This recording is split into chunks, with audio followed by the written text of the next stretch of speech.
The Muskegon City Commission approved a controversial land swap deal between a private developer and the city that means the end of a beloved campground and the promise of major improvements to public use of Muskegon Lake. But the practical changes are a result of they're a little convoluted. News 8's Duncan McLean reports on the immediate effects.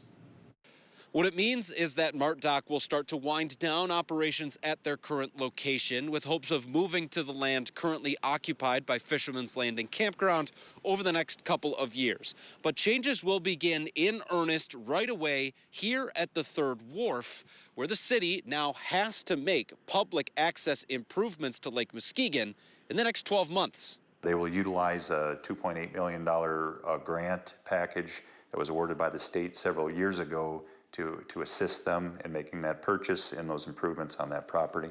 On that property, residents can expect at least a boardwalk out to the waterfront. And that state grant requires that those improvements be planned and executed within the next year, driving some of the urgency behind the city's decision on the major framework. That promise, though, not exactly selling friends of the campground and boat launch. And we just feel they shafted us. They wouldn't listen to the citizens. We're going to get a sidewalk. And we gave up 15 acres of a beautiful campground, and we're cutting our launch facility down.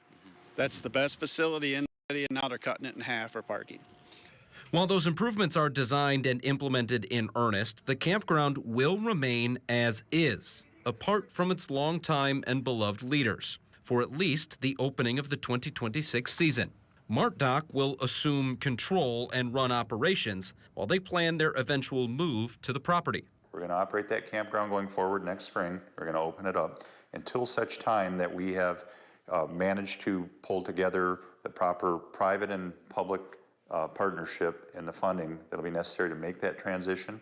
Kane Strait adding that process will likely run into 2027, but did not want to get specific on timeline. All the while, they'll be working with the city and county on those far future plans for returning use of their current land back to the public, including possible residential, restaurant, and other commercial use. A true connection for historical Muskegon flowing right down from its 3rd Street cul-de-sac right down to the lake to create ownership, if you will, of that public resource and more connectivity to the water. Mart Dock, to be clear, will retain ownership of all property behind their security fence amid these public improvements. In Muskegon, Duncan McLean, News 8.